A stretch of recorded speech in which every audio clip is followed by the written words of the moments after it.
బ్రిటన్లో breaking news చూస్తున్నాం. కర్ణాటక ముఖ్యమంత్రి డీకే శివకుమార్ అపార్ట్మెంట్ యాజమాన్యం చట్టం సవరణలో జాప్యంపై ప్రశ్నించిన ఒక నివాసిపై తీవ్రంగా స్పందించారు. ప్రభుత్వాన్ని ఎవరూ హెచ్చరించలేరని శివకుమార్ అన్నారు. తాను ప్రధానమంత్రి, హోంమంత్రిని వ్యతిరేకించినందుకు జైలు కూడా వెళ్లానని, తనకు బెదిరింపులు కొత్త కాదని పేర్కొన్నారు. తాను బెంగళూరు నివాసిని అని, చాలా అపార్ట్మెంట్స్ కాంప్లెక్స్లను కలిగి ఉన్నానని, నిర్మించానని, ఆ ప్రాంతాలలో ఓటింగ్ సరళిని కూడా తనకు తెలుసునని, అయినప్పటికీ సహాయం చేయాలనే ఉద్దేశంతోనే ఉన్నామని స్పష్టం చేశారు. నేను కఠినంగా ఉండవచ్చు, కానీ నేను హృదయపూర్వకంగా ఉన్నాను అని తన వైఖరిని తెలిపారు. But ಒಂದು ನನಗೆ ಐ ವಾಸ್ ಸೋ ಡಿಸಪಾಯಿಂಟೆಡ್. ಇನ್ನು ನಾನು ಯಾರು ಅಂತ ಕೆಲವು ಗೊತ್ತಿಲ್ಲ ಅಂತ ಕಾಣ್ತದೆ.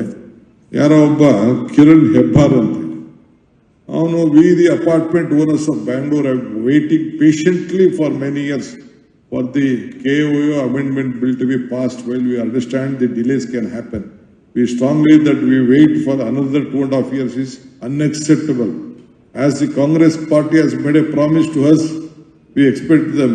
Congress party expect ಮಾಡೋದು ಏನೋ ನಮಗೆ MLA ಗಳು ಬರಲಿಲ್ಲ, 10 ಜನ ಗೆದ್ದವ್ರು ಅಷ್ಟೇ, 18 ಜನ BJP ಅವರ ಗೆದ್ದವ್ರೆ. We represent ಇನ್ನೊಂದು ನೋಡಿ, we represent a significant voting bloc, influence approximately 1.3 crores of Bangalore out of 1.5 crore population. We hope that our collective voice will be heard and acted upon. As a community, we have been neglected by successive ruling parties and we have nothing to lose by continuing to wait. However, we caution the ruling party to consider our request since GB election is round the corner. ಈ ದೇಶದ ಪ್ರಧಾನಮಂತ್ರಿ, ಈ ದೇಶದ home ಮಿನಿಸ್ಟರ್ಗೆ ಎದುರದೆ ಜೈಲಿಗೆ ಹೋಗಿ ಬಂದಿರೋ ನಾನು, ನಿನ್ಗೆ ಅವನು ಯಾವನೊಬ್ಬ ಹೆಬ್ಬಾರ್ಗೆ ಎದುರ್ಕೊಳ್ತೀನ? ನಾನು ಬೇಸಿಕ್ ಕಾಮನ್ ಸೆನ್ಸ್ ಇಟ್ಕೊಳ್ಬೇಕು. ಯಾರ ಹತ್ರ ಡೀಲ್ ಮಾಡ್ತಾ ಇದ್ದೀವಿ? ನಾನು ಇರೋದು ನಿಮ್ಗೋಸ್ಕರ. I have called you to help you. You can't warn this government. ಯಾವನೇ ಆಗಿರಲಿ, ಸ್ವಲ್ಪ ಬೇಸಿಕ್ ಕಾಮನ್ ಸೆನ್ಸ್ ಇಟ್ಕೊಳ್ಬೇಕು.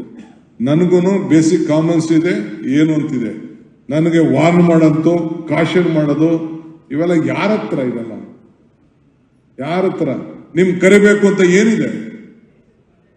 ವಿ ರೆಸ್ಪೆಕ್ಟ್, ವಿ ನೋ ಇದು ಹ್ಯೂಮನ್ ರಿಲೇಶನ್ಶಿಪ್ ಎಷ್ಟಿದೆ, ನಿಮ್ ಶ್ರಮ ಎಷ್ಟಿದೆ, ನಿಮ್ ಫಲ ಏನಿದೆ ಅಂತೇಳಿ. ಪ್ರೀತಿ ವಿಶ್ವಾಸದಿಂದ ಗಾಂಧೀಜಿ ಒಂದ್ ಕಡೆ ಒಂದು ಮಾಡ್ತಿರ್ತಾನೆ, if you want to control yourself, use your brain. If you want to control others, use your heart. I use your heart to control. I have been elected to the assembly 8 times. But ಒಂದು ನನಗೆ I was so disappointed.